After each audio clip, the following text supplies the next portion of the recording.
And as you can see, I barely moved around the wall. I've not gone anywhere, but I'm playing around with lots of different rest positions. And this builds up that kind of repertoire of skills, intensities, and positions that you can deal with on a crack route.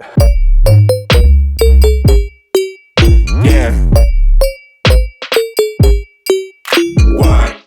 Hi everyone, in this video we have a little bit of an unusual Ask Lattice because it's just me. I haven't got Ollie sat next to me on the sofa, and that's because we're going to delve into the subject matter of crack climbing and crack training specifically.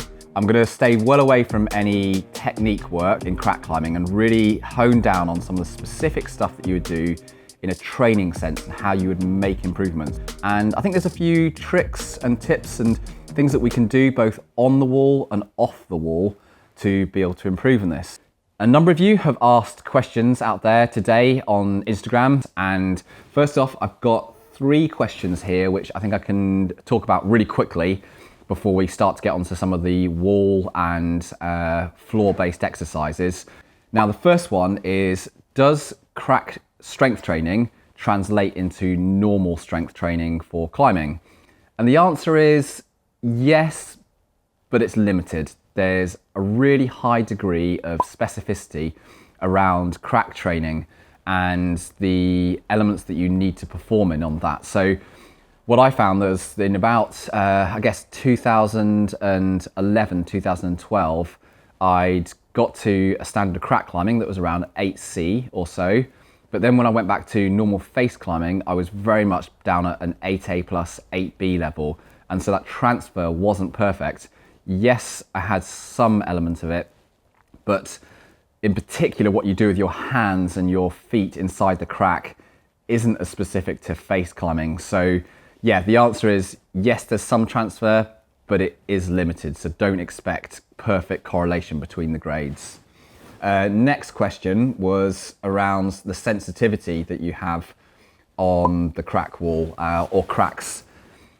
Does it go? How long does it take to go? The simple answer is yes, it does go, and it takes, I would say, around a month to really work on this. Every season when I've taken a considerable amount of time off crack climbing or training, it feels horrible, really painful, and especially the first week back, it's just as painful for me as it is for you, and some of it's around mentality. And I just know that I've got to get on with it, and I sort of block it out a little bit because I just know it's part of the game. But I would say around a month is the time that it takes to desensitize to it. And we're talking around 3 sessions per week of exposure to that kind of skin contact that will start to get that to go away. So stick with it, it will go. And then last question, which is relatively simple to answer as well, is does crack training have any influence on injuries in the fingers compared to other climbing? And the answer here is it depends on the individual. So if you just take myself and Pete, both of us have had injuries in our fingers as a result of crack training, but I have had a lot more injuries compared to Pete. Our activities are very similar, but it comes down to the individual, the way in which you treat your injuries, how you recover, how much time you take, your training history, your climbing history. So in my experience, I can't say there's any particular pattern. I think normal climbing leads you to finger injuries. I think crack climbing will lead to finger injuries if you're treading that thin red line frequently, season after season, year on year. Those injuries are going to be part of the process in both forms of climbing. I just don't see a particular pattern between the two. I think they both have a very definite risk element that we all need to appreciate, understand, and manage. Okay, so those are the simple questions. Let's have a look at the types of exercise that we can do for crack climbing. And lots of you have asked, what can I do on the wall, on a crack, whether it's vertical, steep, it's an indoor gym, it might be an artificial crack, and how can I improve my strength? So in my opinion, there are 2 crack drills which you can do on an artificial crack, or actually you can also do it outside at the crag if you find a crack boulder problem, which are really useful to strength training. And the first one is what I would call a lockdown drill. And this is the ability to be able to take your hand as close as possible to your waist level, locking really low on a crack so you can make a very, very long reach. And this is very normal within the crux moves of a crack. So lots of people think of the hardest moves on a crack being all about some kind of heinous, really difficult marginal jam. But in fact, on a lot of the hardest cracks, it's actually just a very long move where you've got to move from one relatively good jam to another relatively good jam. And that's going to be massively aided by the ability to lock really deep and make a big move. Now for this, the key for this exercise is to be able to do this in both a side-on position where you're pulling with the right arm and pushing with the right foot, or vice versa, the left arm and the left foot, and a cross-body position where you're pulling with the right arm and pushing with the left foot, or pulling with the left arm and the right foot. So you've really got to make sure that you train both of those on this particular drill. So what I want to do is I want to select a good jam on the wall that I feel comfortable with and I think I'm going to be able to hold for at least 5 to 10 seconds. And then I want to move through those positions where I'm getting deeper and deeper in the lock and working the intensity level. So these moves need to be quite hard so that I can perhaps only do this for 10 seconds or so, and then I'll drop off the wall. So hand in, and on this exercise, I'm going to select a same side exercise. So if I'm right hand, then I'm going to be right foot in the crack, and I'm not going to be using the left foot. So key that I'm using one hand and one foot. I'm not using both feet in the crack because I want to work that intensity element, the strength element. So jam in, right hand. So I'm going to place the right foot in the crack. Left foot is just going to be flagging. And then I'm going to be moving up the wall, going higher, going as deep as I can in the lock, and then bumping down. And then again, as high as I can go, really working that lock position. I was starting to feel a burn in my shoulder there, where I was just starting to kind of fail on that lock. And that's the right kind of intensity that I want to be working for a strength exercise. So the logical thing to do now is to swap to the left hand and do exactly the same. So it's left hand in the jam, then it's left foot in the jam. And I'm going to be working that same position. So I'm really working the muscles all the way down the side of my body rather than cross the body. Let's do a demo as well of the cross body position, because again, I think that's quite important to do because we don't always lock down with the left arm and left foot or right arm and right foot. We often work across the body. In this one, got right hand in the crack, so I'm going to be placing left foot. So cross body, really working the core in that manner. Left foot goes into the crack, nicely jammed. And again, I'm going to go for that bumping exercise, going as deep as I can and as low as possible with that lock.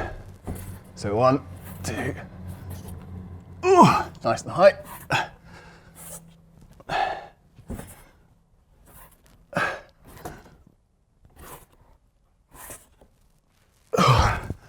The second one is learning how to feel strong and confident and well practiced in difficult resting positions on a crack. And I know this sounds really obvious, but it's amazing how good you can get at recovering and feeling relatively relaxed on very marginal jams in rest positions, and also finding the body positions around which you move so that these feel better.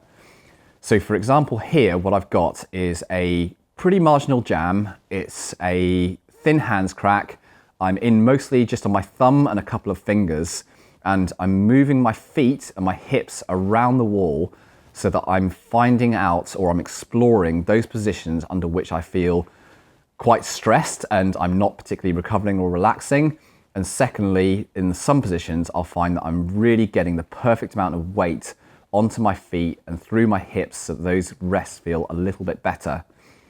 The second element is on this resting exercise is you want to move between swapping left and right hands in this crack so that you're able to take the hand off, recover for 5-10 seconds, put the other marginal jam in, move the body around, and then transition to the other hand. What's important about this is that you learn how to transition your body, so that's that lower, those feet, the hips, the torso, through that left and right hand swap. Find my jam position, another hand jam position, Really, and again, you'll get a good guide for how much you can do subtle changes in the jam that will allow you to actually find a restful position. And then I'm going to pull onto the wall, and I'm just going to shake that other hand out. Let's see if that feels any better if I move my feet over. No, that feels a lot worse. What about if I go to here? Oh, actually, yeah, that feels pretty good there now. So let's come onto the other hand.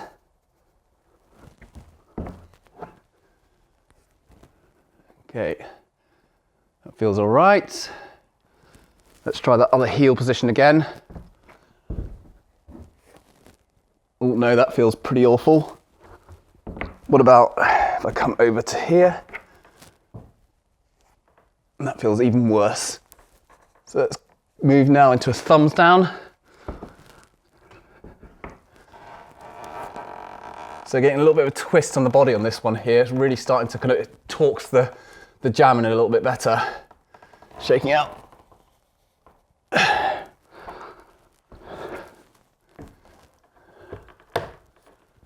So these are by no means whatsoever comfortable jams.